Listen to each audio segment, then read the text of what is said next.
What's up my family? Boom shakalaka. Innes devine jirre chura. Aramo video ta kan sida chudema. Shef Kasahun yokin SKC bira gedin sinda utsa. SKC ga namone du video dadar tani betan chura. Shef Kasahun magala dredo khasati. Nyata versi Sudan ogumma dadda versi Sudan kan bekamti gudda akate chura. So Marsa jah Fatif Galme Egale jirre chura. Arasam bikasar ene video sinda chudema. Nyata kami gorni akami wana kami fakata atakatun sinda utsa. Gamanman channel kan subscribe goru hindakatina sinjana. SKC singa jolele Baratota bersisi itu cura. Akkasumas dalaga kanavi dalaga halata timj arka tanim jisa cura. So gamanman warren biada dater kantan obrien kaisan biaya sejuru. Galme istani abba agu magu desain sinjana bilbili Shef Kasahun bilbili khana cura. Asar bilbiltani arka cuma desain sinjana. So arran tani sebar ini sinda ucuma bikit tiar kam office kerja pres tiar karena SKC okun Shef Kasahun malfa gura sinda ucisa cumanu nyata dika kam masalah cura. Amaru masakan takainya note cura sinjana. Let's go.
Arrantana SKC raga jolle baratu jira jolle baratu jira ni jira sani ni sinda wajisa kota no jinta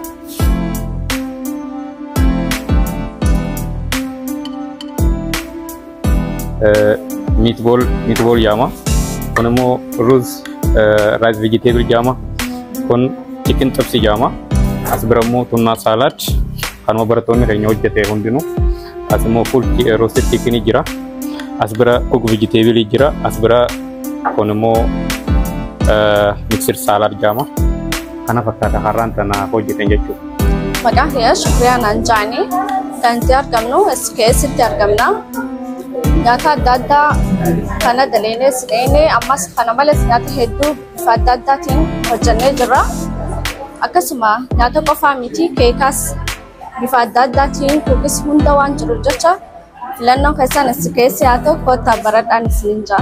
Assalamualaikum Dawadha SKC food ma kala duban macaanka cuntada waxyaabo badan dad faahin dheeraad u baahan tahay nambarka nagala soo xiriira wuxuu ku yaalaa Dawadha asxaab